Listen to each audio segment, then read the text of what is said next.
your machine, on the virtual machine, then If you're looking at all of your command lines, what was the actual first command line? it just sets the environment variables, you set the CLR profiler, and use the test. So you just run command PowerShell with no arguments and No arguments at all, and it doesn't matter if you load PowerShell from PowerShell or PowerShell IC or you run no PowerShell. Every kind of PowerShell that loads system management automation will be hooked by the CLR profiler. Right, but see, the loading of that system management, if you set up Sysmon correctly, is gone.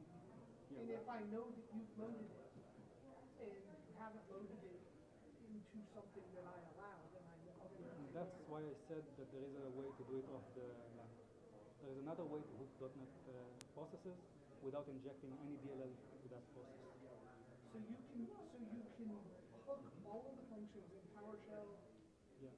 and the PowerShell, the system management DLL, without ever loading that DLL. Yeah. It's a different method. It's not a CLR profiler method. Okay, that's not what you were showing No, there. I That's didn't show it. something This is something I'm still doing responsible disclosure with Microsoft. And when I get this cleared, I will show. I got clearance for the CLR profiler. This is what I show. Right. Well, no, I appreciate responsible disclosure, but it's Yeah. The Javelin networks. We protect Active Directory from the endpoint. okay. So it's I'm gonna guess where are you headquartered? We are in Israel, and now we are moving I think, to San Francisco, but also in Texas.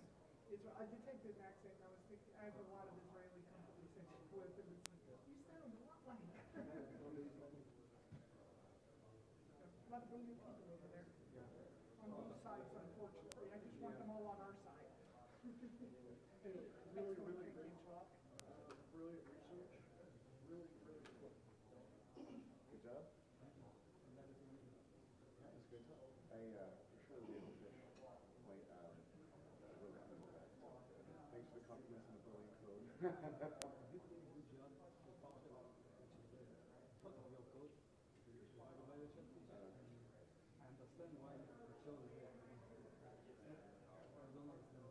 Well, we do want to do better at logging like method calls and common objects. You just see what I hooked into the Yeah, I think more is probably the CLR rather than the PowerShell. So, what's up, man?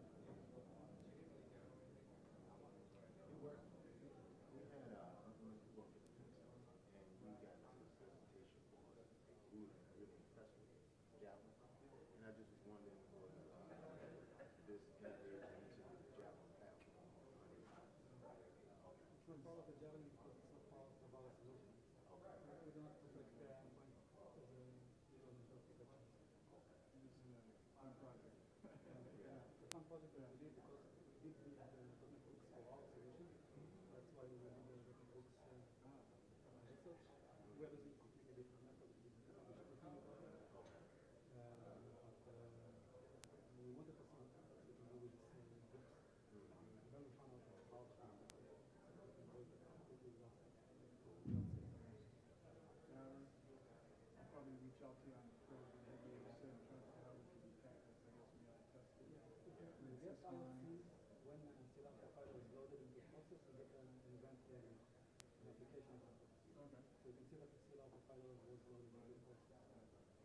I just have to understand all the stuff that's going on back on the scene. I hope to publish the code following week, so you to run it. Yeah, we discussed it. Yeah. All right, man, that was awesome. Yeah, I learned more about PowerShell. Okay.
focusing.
Hey, okay, cool, the mic is on.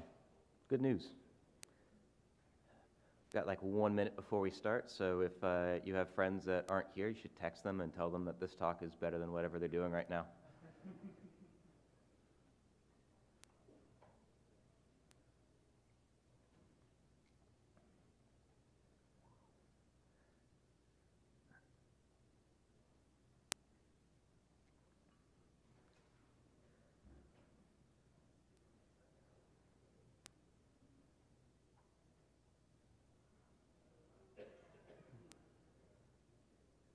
All right, let's go ahead and get started. So this is putting the bits back together, doing forensic investigations in Amazon Web Services, EC2. If you are here hoping for something else, I'm really sorry to disappoint you. There's also going to be no in-flight service today, so further disappointment. A little bit about me. My name is Brandon Sherman. I'm a senior cloud security engineer at Twilio. We are a noted clothing manufacturer and also we dabble in technology. We're a cloud communications company. We make it possible for text messages, voice, video, fax, all these different means of communicating to be accessible to you through APIs. I'm also a Krav Maga instructor in sort of my hobby. My mentor once described security as being like being in a boxing ring and fighting rounds until you get knocked out. And I was perfect because that's pretty much my hobby. I generally have a cloudy outlook on life and technology and all that, which is only somewhat affected by the fact I've spent about 4.5, 5 years now working with Amazon and AWS. I'm a certified cloud solutions architect, professional grade, which means that I get 20% more LinkedIn spam, and I have definitely drunk the cloud Kool-Aid. So, what we're going to talk about. We're going to start out with why. We're going to go and talk about the sort of some background on AWS, EC2, and EBS. Quick show of hands, who here uses Amazon Web Services? Cool. Anyone just sort of cloud services in general? Anyone just wanted to raise your hand because you wanted to? Awesome. We're going to go through the sort of research methodology and my findings, and then we're going to talk about protecting your forensic data, keeping control of that chain of custody. So one of our values at Twilio is to start with why. And personally, this is one of my favorite values because it always makes you think, what's sort of the driving purpose behind this? And one of the big reasons why is, well, shit happens. Proof of this exists all over. It's good to know we're going to need some of these techniques eventually. So other reasons why. Compromises happen. We're at a security conference. We're talking about how to protect data from things going wrong. This is actually a great slide because I've given this, and one of my coworkers, like, every time you leave that to-do in there, and I told him it's great because it's always relevant. Last time it was Newegg. Last week it was Facebook. Who knows what it'll be next week? The other reason why is that prevention is ideal, but detection is a must. This is a very difficult sort of field to be in. There's a very good chance at one point we're not going to get something right. And that's why it's important to know not just that we've stopped an attack, but when an attack does happen, we know the full breadth of that attack. How can we know how bad something was if we can't detect it? So a forensic investigation is investigating an event that happened in the past, and we're going to use scientific techniques to do so. We're going to start out, we're going to say what we're going to do, we're going to work our way through it, we're going to show our work, and that way we can come to a conclusion at the end.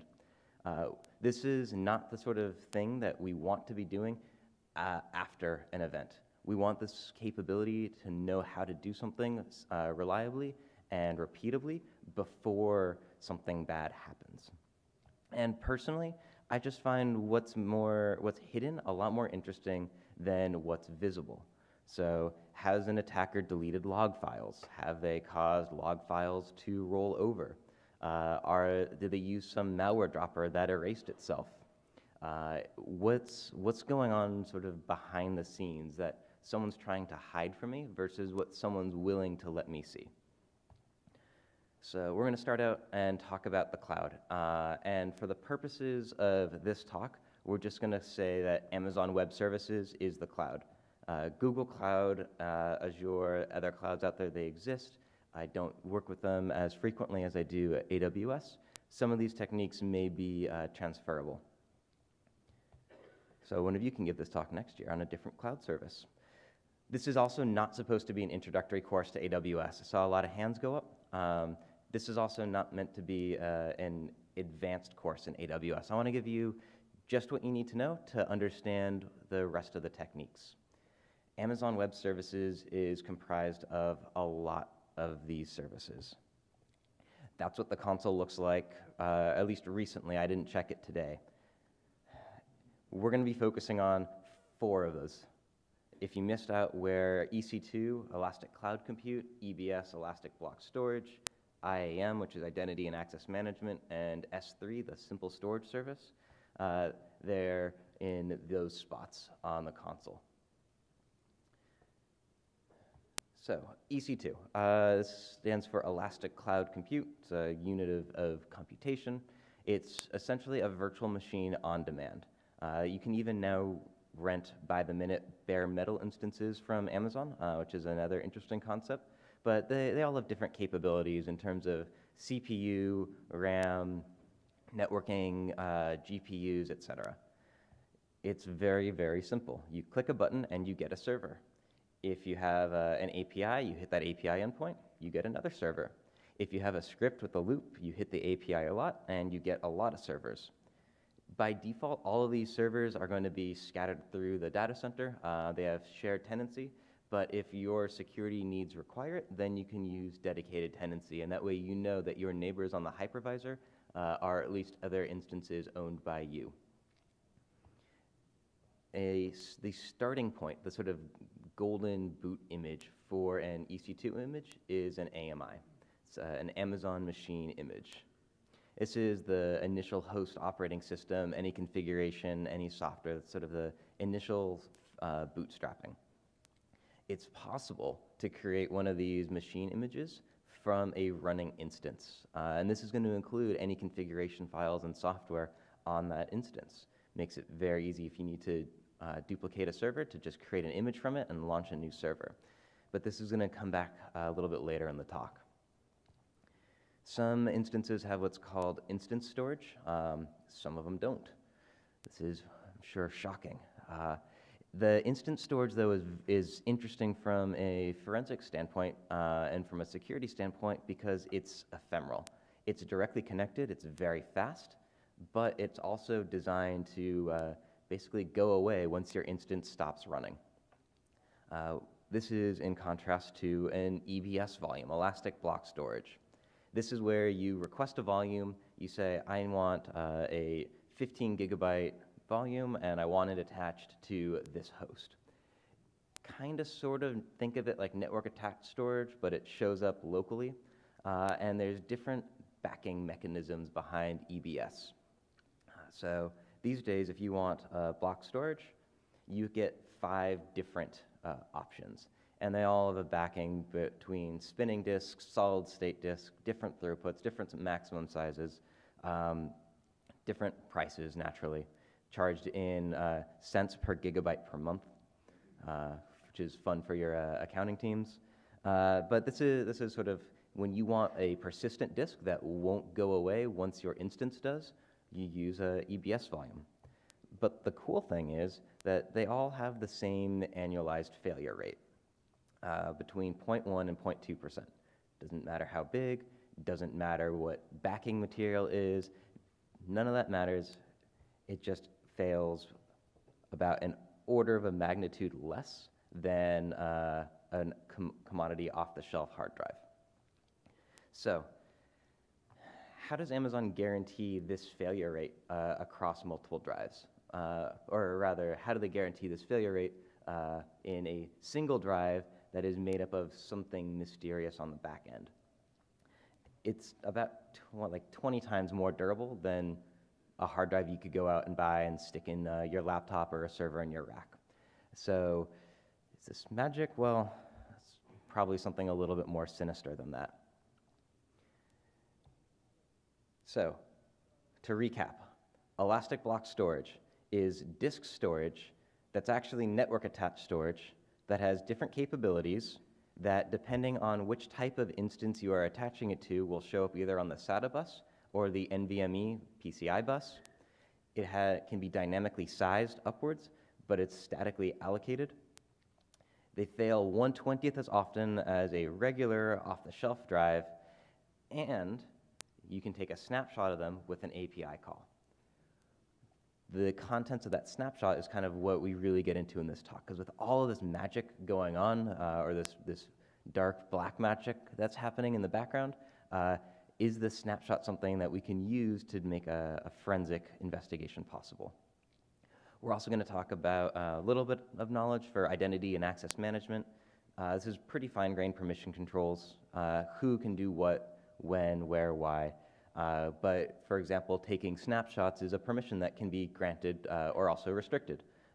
Deleting snapshots, likewise, is a permission that can be granted or restricted.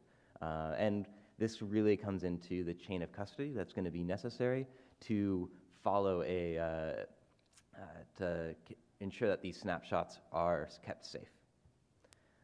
S3, so right, you can take a snapshot of that volume. It gets stored in S3. The snapshots don't have to be done when that EBS volume is offline and detached. You can take a snapshot from a running instance. Amazon warns you that you might see data inconsistencies. I've personally never seen one really go wrong, but it is possible. You're taking a snapshot of a running, moving disk with data flying on it. These snapshots are stored in S3, and they're immutable.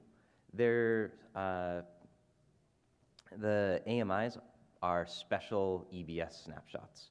So an AMI is just an EBS snapshot that's been blessed, so that way you can use it as a boot volume. And you can launch your volume from these AMIs, but you can launch them on either to start with EBS or ephemeral storage. It kind of matters just sort of for performance and what you want to get out of your virtual hardware. But the snapshots, they're also versioned. They're not sort of version 1, version 2, version 3, but each time you take a snapshot of a disk, you get a new snapshot ID. You're only charged, and the only parts of the snapshot that are taken and kept are the parts that are different from the earlier snapshot.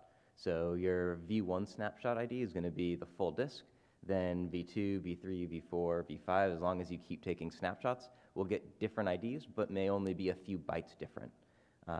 If you need to delete a middle snapshot, you might be waiting a while because you've got to compute the diffs on both sides.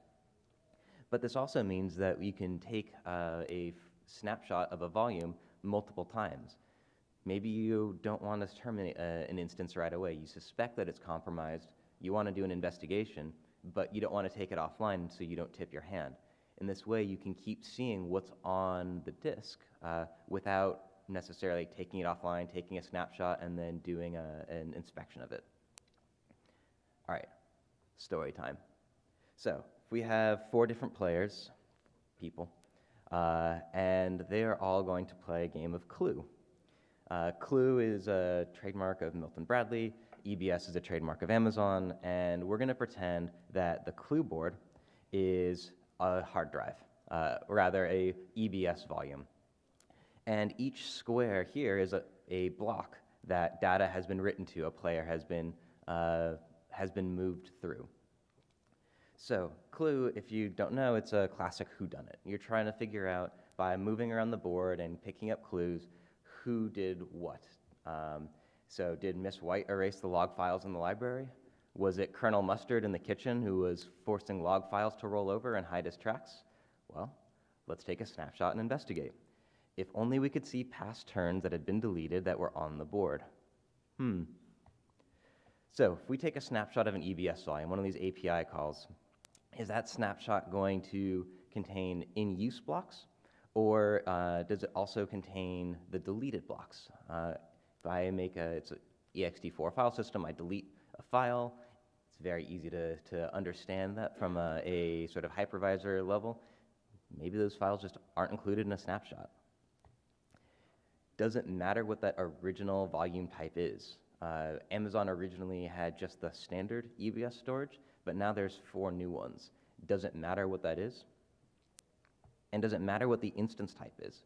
Because these disks can show up on either the NVMe or SATA bus, depending on which generation instance they're attached to, is that going to affect our ability to either recover data or, is that going to affect our ability to delete data from these drives and make it impossible to find, or affect our ability to do the recovery?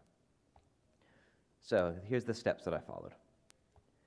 Start out by launching a bunch of EC2 instances, take an EBS volume of each type, attach it to each type of instance, write some known seed files that I pulled off of my hard drive, write them to the EBS volumes, then delete those files, use the API to trigger a snapshot. Once I have those snapshots, rehydrate them onto a brand new clean EBS volume, and then go looking for files. And because this is all through APIs, I was able to write some very quick and dirty scripts that basically said, you want to start burning some cache? So this is what it looks like to burn virtual money in a virtual console, a whole bunch of instances coming online. I used the AWS System Service Manager, which is just a way basically for me to run some commands across all the machines without having to write an SSH script or use any other kind of tooling. Basically just grab these files, write them to disk, flush out the file buffers, wait, make sure they're really truly flushed, delete those files, and then again sync the file buffers. And so that goes, it runs, and then I targeted 20 instances, and I got, tells me it all ran successfully. And then since I'm not made of money, go ahead and terminate and shut all these instances down. So if we're going to go back to our Clue board game analogy, in the sort of the Magic Clue console, we triggered a snapshot of the board in its final state. And we've done this against, for whatever the EC2 instance, right, the Magic controller of that Clue board, we took a snapshot of that, and we're going to go ahead and see what happened to that board game, or what happened in that volume. To do the digging, I used software called Photorec. Photorec is freely available. It's really, really awesome software. It's used to, it looks at the raw blocks of a disk and compares that data to known file signatures. Has anyone ever used Photorec before? Yeah, vacation photos or something, like on a card wiped by accident maybe? Yeah, I've never done that, never. So what it does is it doesn't understand file systems. It just knows when I look at a block on disk, does this match a known signature of a file type? Does this look like an image? Does this look like a PDF? What can I do from, and then go from there. So my forensics script was to take each of these snapshots that I had in the console, rehydrate those to a brand new EBS volume, attach that EBS volume to a forensics investigation instance, and then run Photorec and start looking for deleted files. And so this is just an example of the script running. So it goes and it grabs, it makes a new file system on a new volume. You don't have to know what any of this means. It just looks really impressive to have text scrolling around. But the upshot of all that text scrolling around is we can get some results. And these results are a little weird. You get heaps of files showing up in the directory we told Photorec to write files to. And when you take a quick glance, you see various kinds of files that we'd expect. My seed files, you know, M4A, JPEG, PDFs, a bunch of text files. But we don't just find the seed files. We find a lot more than those on the disk. And it's very, very noisy. And the reason of this is AMIs are snapshots. If you use an EBS volume as the root volume to launch your instance, it's going to be hydrated, it's going to be coming out from that AMI, and that AMI has, as a snapshot, all kinds of deleted files in it. This is potentially overwhelming. There are a lot of files that an operating system writes and uses in its sort of day-to-day operations that are sort of normal and expected. I can't tell you how many different languages of man pages show up in the results when you go looking at an AMI. So this is sort of like if the Clue OS game analogy we're using here. If the operating system that was like the rules of the game was sort of running on the same board as the players were moving around in, which the analogy breaks down a little bit, but the point being there's a lot of stuff that we're going to get back. And this Clue board, it would be like if we got the instructions showing up in our results in 50 different languages, along with what we actually wanted to find, the whodunit part of the mystery. And that's just because it's very simple. AMIs are snapshots. AMIs contain deleted files.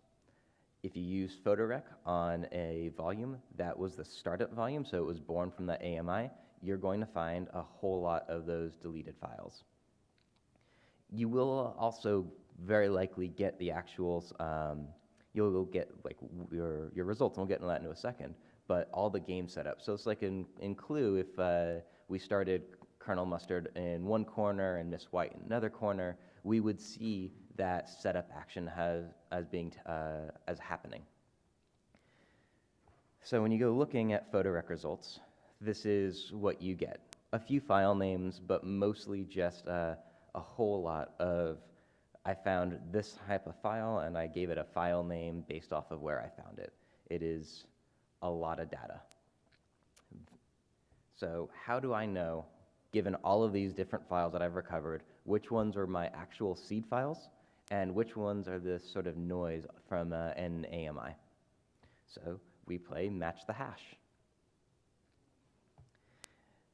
Start out by just comparing the files. And even if you're not using an image, if you're not using a snapshot of a volume that was an AMI, or using a secondary volume, you're still going to get more files returned. So this is because PhotoRec guesses where new files end and or where files end and new files start. It's not always super clear to software that's just looking at a stream of bytes and gibberish. What is a new file? What's an old file? This is especially true with text files. And operating systems, especially stuff like Linux, is made up of a lot of text files. As an example, these are some of the text files that I used. I just kind of looked at a bunch of them, and just some like the README from version 1.04 of Windows, some forensic capture textbook that was free and turned out to not be very useful. But more interesting, and this is a better demonstration of my point, this is originally the same text file. It's just a list of flights in one day in the United States, the sort of from airport and the to airport. Text files don't have really start or ends. They're just bits written to disk. PhotoRec doesn't know that this was originally one big text file that was seeded. It just sees, okay, here's a text file, and it goes, and at some point it stops, so I think maybe I should stop too, and then, I picked up a trail of more text files and go on from there. So this is originally one file that's now been split across into many, many dozens of files. So if you just are naively hashing the files that you find in your recovery directory and your seed files, you're going to find that most of the time you swing and you miss. You get a whole lot of files back. These two files are never going to have the same hash as the original file. So it might be a little bit dispiriting. You think that, well, I can't like do any analysis on this if I don't know that I'm getting the data back. But if instead we compare the first few hundred bytes or so, then we can get a better sense of how many of these original files are actually recovered. And I use like 300 bytes. That seemed to be a kind of a good mix between false positives and true positives. And so really all it meant was I computed the hash of all of these things and then started to check and see. And again, this is just the instances and the volume types that were originally attached to them, and then looking through and doing some of the legwork to see how many files were recovered. So, up to this point, right, we've written files to disk. We've noticed that AMIs are snapshots themselves, and so they contain deleted files. We've been able to recover these files. We get a bunch of that noise from the AMI snapshots. We also get a bunch of our actual original source files back. But the original source volume type has an impact on what kind of volume, or what kind of results we can recover. The standard GP2 and IO1 volume types were sort of the best recovery. The SC1 and ST1 were not so good. And this is just, sorry if it's a little bit small, but for the SC1 and ST1, it was 47% and 20% respectively. And these numbers, if you go out and you do this at home, they will vary.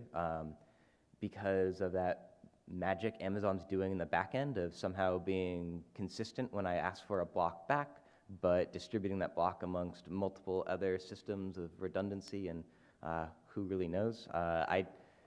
I don't know. I don't know how EBS works. If someone here works for Amazon and wants to pull me aside and tell me, then awesome. Love to know more about the sort of man behind the curtain. But anyway, so these two types of EBS volumes designed for large data, consistent throughput. It's not saying that they were bad in any means, it's just that compared to the other volumes where it's 89% recovery plus, was very, very good when it comes to recovering data. These other volume types just kind of stand out in comparison. But the weird artifacts don't stop there. When I was recovering from the SC1 and ST1 drive types, there were times that I got truly massive files back. No other volume type did I have that issue with. It was just with these two large bulk storage ones.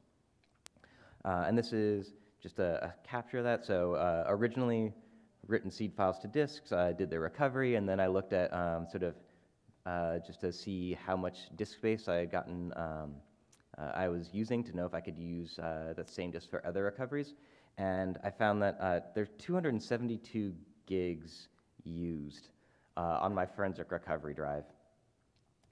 And part of that is because when you go looking at the different files that were recovered, if you don't speak exact bits, some of these PDFs were taking 161 gigs.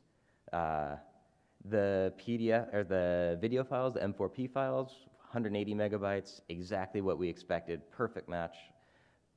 But these other PDFs, 21 gigs, 24 gigs, and the 24s were sort of almost outliers. I consistently was getting these massive files, and I actually had to increase my target volume size because I was simply just getting so many of these massive artifacts back.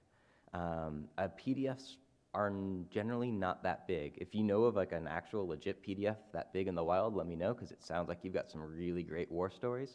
But this was truly interesting. And so as to why, well, I got some bad news for you. I don't know. This is something that has to do with how EBS works, I'm sure, in the back end. I don't know why it's only those two types. I can sort of guess. The recovery issue where the end of file marker for that PDF was sort of found across, it was multiple disks in the back end that was sort of being concatenated together, maybe. And that maybe explains why it was only these two volumes, but it doesn't explain why only those two volumes and not other EBS volumes of different types. So again, this is who knows?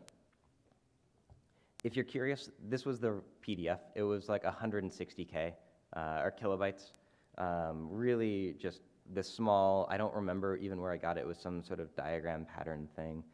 Almost looks like Conway's Game of Life if you squint a little bit. But this file should never be that large, and it was consistent too. So now that we know we can get data back, and I'll kind of loop back around to some findings at the end here, but let's talk about protecting this data, right? That PDF, right, we really want to make sure that we can go through and know that it's safe. So snapshots can be shared to other AWS accounts.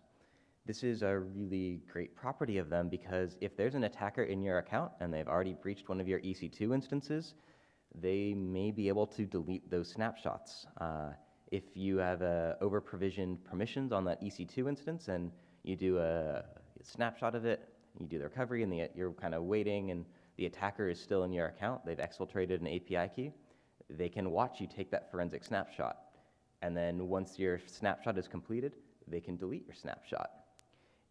The best way to keep the snapshot safe is to move them into a separate account. So once you hold the ball, don't drop it. here, so I'm a millennial, so I hear I'm supposed to really like avocado toast and JSON. If you don't like JSON, I've got some sort of bad news for you. Identity and access management in AWS is almost entirely solely JSON everywhere. Permissions matter. Dealing with them in a JSON format is something that is a skill that I have acquired, and I'm really sorry for everyone else that has the ability to just parse these documents by eye, because there's a lot of room for complexity in these. That being said, so this is not a basics of securing your AWS account talk. Happy to do that at another time, but this is just what sort of things you need to be aware of when you take one of these snapshots and you need to keep it safe. So if we know that we have this forensic evidence, we want to keep it safe, we want to know it hasn't been tampered with, we can't leave them somewhere that they can be tampered with. And some of you in the back that are nodding off might be going, well, yeah, duh. But where can they be tampered with? Where is, right? It's no longer the case that you send an investigator out and they go and they pick up a server and they image the hard drive of it and they put it in a briefcase and lock that briefcase to their wrist and they fly in a private jet back to your orbiting headquarters and do the analysis there. At least allegedly. I've been working in the cloud for so long, I forget what it's like to have physical hardware. If there aren't space stations you do your forensic recovery on, then maybe I need to get in touch with you.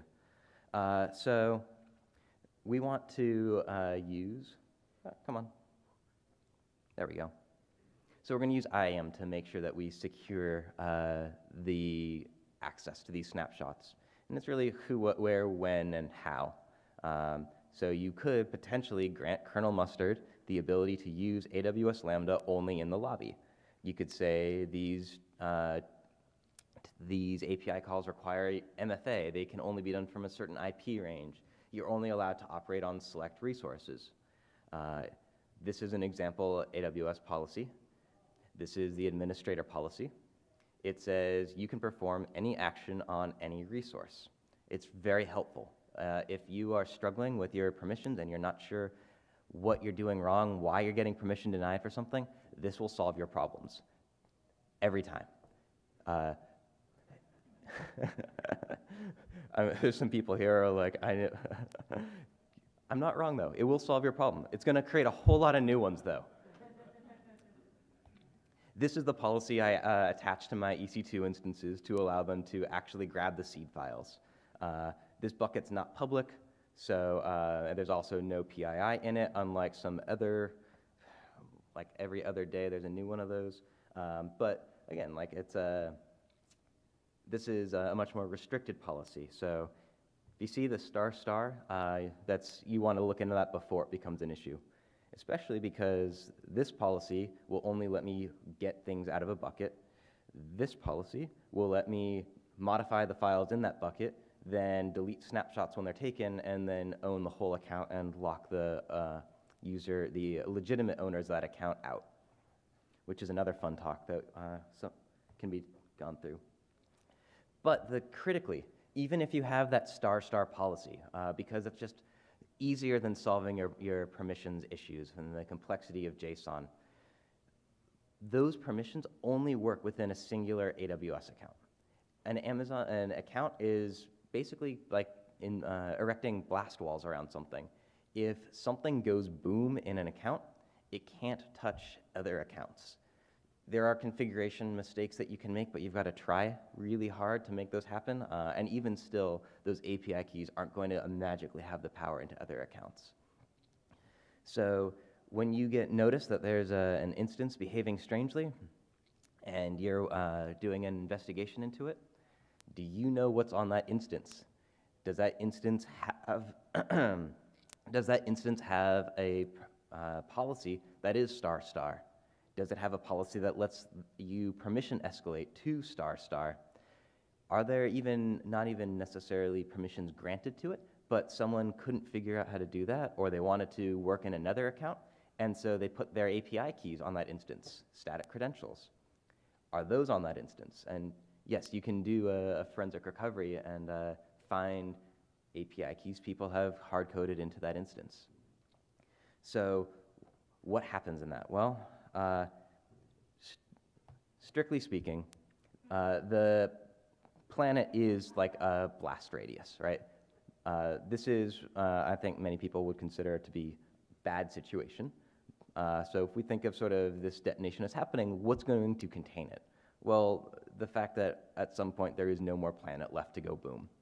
However, other planets are going to be perfectly unharmed and not suffer any ill consequences, although they might laugh a little bit at the loss of the whole planet. The analogy that I'm trying to make here, which is sort of getting away from me in the whole Spectacle and Michael Bay show, is another Amazon account can be very easily set up and by default cannot be touched by anyone else in that other account. So don't take chances. You take that snapshot, and as soon as it's completed, initiate a copy to another account. Get it out of the danger zone. There's a I felt like I couldn't go through this talk without touching on AWS CloudTrail. It's a cataloging of API calls. Almost all of them, there are some caveats to that. I feel like I've been saying that a lot. You can do this, but then there's a caveat to it, which is but it is almost all the important things. It is all of the important things, rather, in an account. Enable it, write those log files to a separate account. This does you two favors. One, it can help you figure out if someone is on that EC2 instance and is trying to like list snapshots continuously, trying to see if they can delete any of them. But also, this gives you proof. This gives you a proof of your custody over a snapshot and let you say, oh yeah, I know that this user, Forensic Investigator A, logged into this account and they performed these actions: trigger snapshot, name snapshot, copy snapshot to other account. And then once in that other account, Forensic Investigator B logged in and they attached that snapshot to a new host and they performed an analysis of it there. So this helps dramatically with your chain of custody. You don't need to have a log that's viewed and notarized by 4 different people saying who has done what to an image. You can just let the cloud take care of that for you. So here's sort of a little graphics. Let's say this is our Amazon account. We have one server in it, and there's an EBS volume attached to that server. And we suspect that it's compromised or it's acting a little strange, and we want to dig into it deeper. So trigger the snapshot. Snapshot winds up in S3. And after some period of time, it will complete. But if we leave it there, and we're going to try and do our forensics all in the same place, then what can happen is someone else shows up with API keys. And what they can do with those API keys is burn the snapshot and then burn the rest of it out. Potentially. Depends on what permissions those keys have. But again, it's easier to grant admin permissions and sort them out later than it is to scope your permissions appropriately. So the benefit here, if you have a separate account, you can still do the same thing, create that snapshot, gets pushed into S3, but then it gets copied into the other account. Not just viewable, but actually copied into that other account. Now, yes, something bad can happen. Right? Someone can still show up and they can burn out the whole of the original account, but you still have that snapshot over in the other account. And their API keys, if they were to try and access that other account, are going to be just flat out rejected. So you may also be sad, your attacker may also be sad, you've lost an account, but you have a way to trace back and see what actually happened. How did they get in, and what did they try and hide from you on the way in there? All right, so some takeaways. What does your threat model look like?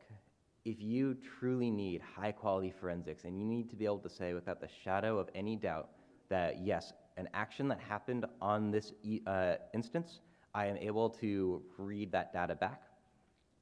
If you need that capability, don't use the SC1, ST1, or ephemeral storage. The quality of your forensics isn't going to be top of the class. If you don't need that capability, then just be aware of it. Understand the limitations involved when it comes to doing a forensic recovery. Know that if you have to do an analysis on an SC1 or ST1 drive, that it may require a massive volume on the other end to collect and see all those artifacts. The ephemeral storage is, well, it's ephemeral. You can't snapshot it. As soon as the EC2 instance gets terminated, it goes away. So you won't be able to see that data at all. Consider only allowing writes to non-root EBS volumes.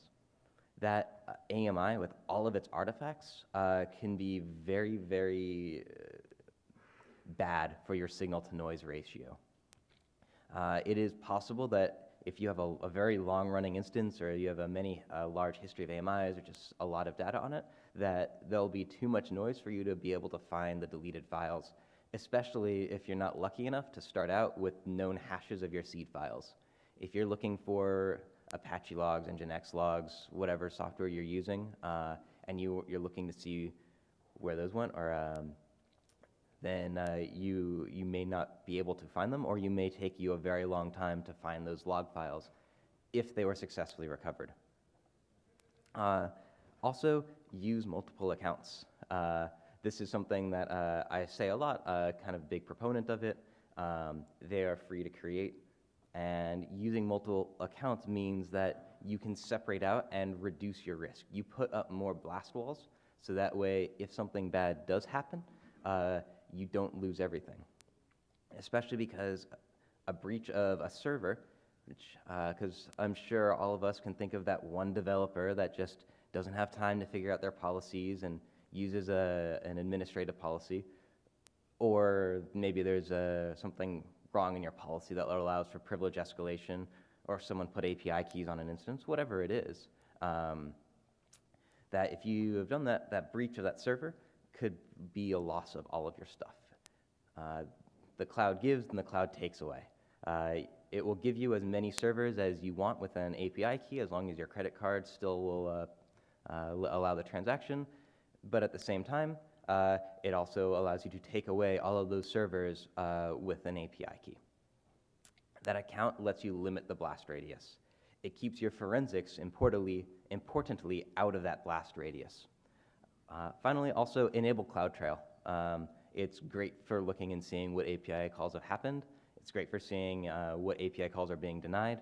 But make sure that those CloudTrail logs are being written to another account, because if you're leaving it in the same account as your potentially compromised infrastructure, then you might have a big problem as well when it comes to that.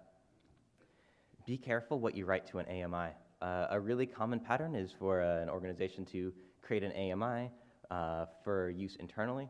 It's very easy to do. Then you have to customize for exactly what you need. But if that AMI is has API keys, static keys written to it as part of the building process, it's potentially out there and visible. If you write sensitive data to that AMI, then either someone in your account may see it, or if that AMI is shared publicly, then others may potentially be able to see that data as well. Yeah, thank you very much. Got a few minutes for questions, but sort of quickly, we're hiring. If you're interested, you know someone who's interested, you like working for a very stylish clothing manufacturer that also makes lots of t-shirts and also on the side dabbles in cloud communications and connecting the world, come join us. We also have a bug bounty program. Please come hack us. Follow the rules on BugCrowd, but we would love to have more people taking a poke and seeing what's possible.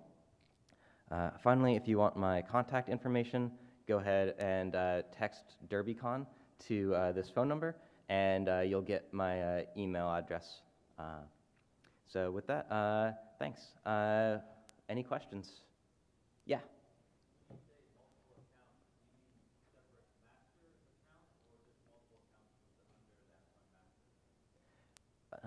So the question was, do you have different master accounts as well, or only sort of multiple sub-accounts underneath the one master? And for a little bit of context for people that may not know, Amazon allows you to link multiple AWS accounts to a single master payer account that is basically like your friend that says, oh yeah, I got the tab. That account can also create other accounts. In this case, the limit of an API key is the account it's in. If your master account has computation running in it and is potentially accessible by an attacker, then I would say you'd want different master accounts. If your master account is very locked down, then it would be fine to just use different sub-accounts, because the API key in sub-account A isn't going to work for sub-accounts B through Z. Anyone else?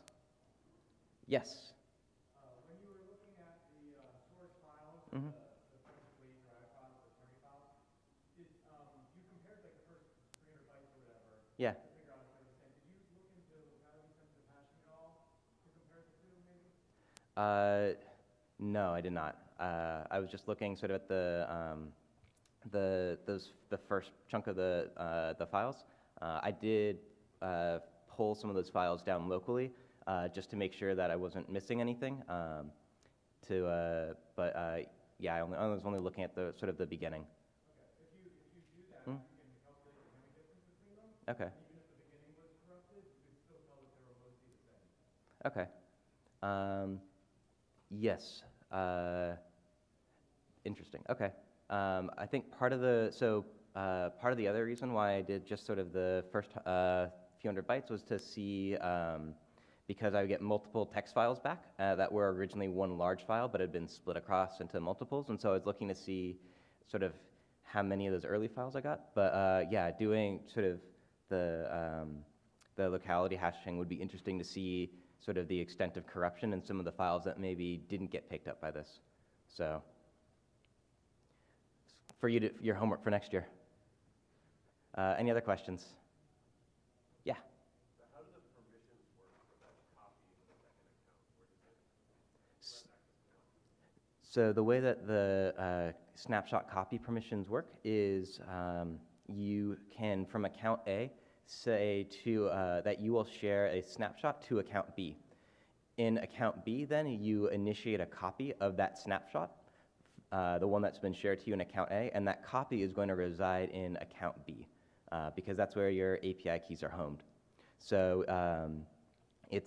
account B has the ability to copy, account A has the ability to share. When account B does that copy, you get a new version of that snapshot, but it's wholly contained in your separate account. Yes?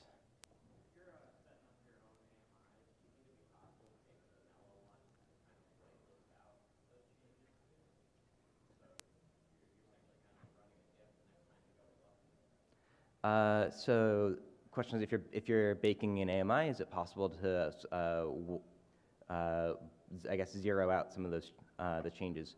So this is another interesting quirk of EBS. If you read from dev 0 and write and fill the whole disk with zeros, and then you delete those large zero-filled files, this affects recovery minimally. It's sort of like there's optimization happening that's going, oh, you're writing a whole bunch of zeros? Yeah, totally. I need to look more into that because I haven't tested that across some of the different file types and doing like sort of multiple generations of changes, which I think would be very interesting. It's probably better if you wanted to do that to get like truly random gibberish and write to the files. It's just reading from dev random on a source, like an instant source with very low entropy, can take. I stopped after a couple of days because it had barely filled up the drive, and I just didn't have time for that. So possible, maybe. Any other questions? All right, I think we're out of time, so thank you all very much.